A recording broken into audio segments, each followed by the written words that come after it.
Here. And redrawing the map of the Middle East, the group known as the Islamic State of Iraq and the Levant announcing the establishment of a caliphate, an Islamic state that includes now parts of Iraq and Syria. And Del, now the Sunni rebels are urging other groups to pledge their allegiance. Let's go straight to Imran Khan, who is in the Iraqi capital of Baghdad. Imran, good morning. How is Prime Minister Nouri al-Maliki's government reacting to this declaration by what is now called the Islamic State?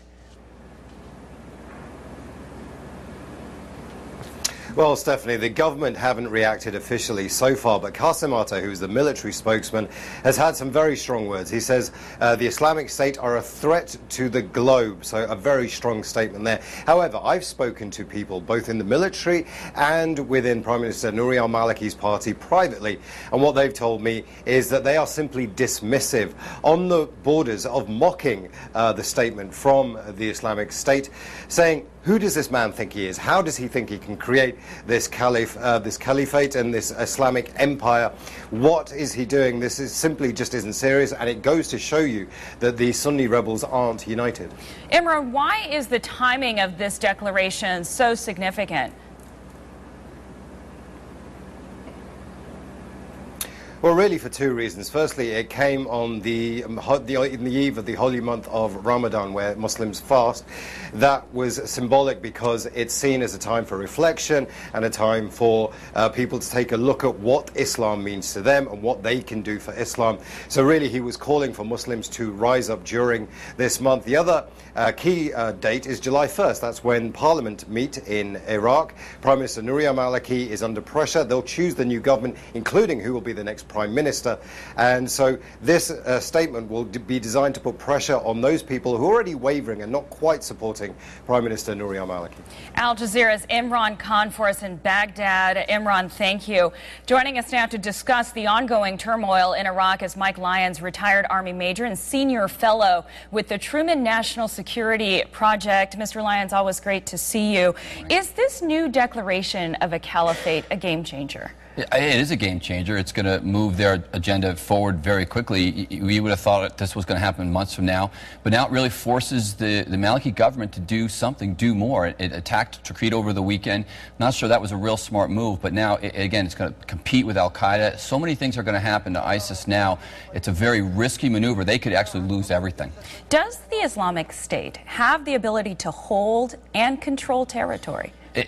From a pure numbers perspective, no, and they only can do this with the help of the Sunni tribes that are there, and the fact that they're still supporting this caliphate now and in a manner it's having people pledge to it is not a good sign for the Iraqi government. So they hold the key to whether or not it stays together in the long run.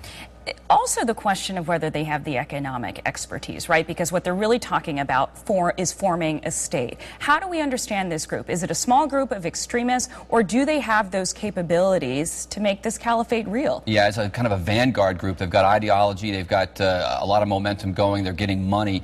But to create a border, to create a defense system, to create an economy for the millions of people that live there, I'm not sure they have that capability. They're going to need outside help. Right now, what they're trying to do is create this line, create a border, and go from there. Now Russia is getting some skin in the game. They have sent some second-hand military jets. They're also sending some advisors to teach Iraqis how to use these jets. What do you make of that development? Is it significant? Yeah, we need to keep Russia out of this. It's another irritant in this whole situation. The Su-25, the planes that they're sending are Cold War vintage. Can they do anything? Can they drop bombs? They were close to their support. They never got off the ground in Desert Storm. They were last used in the Iran-Iraq War in the 1980s. They probably have some pilots there in the inventory still that can fly them, so the training would be less. But there's not a large amount to do that. I think, again, it's a show of force by the Maliki government to really kind of put the thumb in the eye of the Americans, number one, and to say he's doing everything he can to move ISIS out. Well, apparently now the U.S. are rushing the Apache attack helicopters and other military aircraft. But does the U.S. need to be careful here in who it backs? I mean, after all, in some cases, the Iraqi army is considered really Shiite militias. Yeah, and I think that the issue of the caliphate has an impact on that. For example, what happens if the United States comes back in now on the side of the Iraqi government and starts attacking into the caliphate and destroying Sunni and these targets in ISIS? It's going to look like the U.S. has taken down this caliphate. That could have global implications throughout the world that the United States is now going after this Muslim country.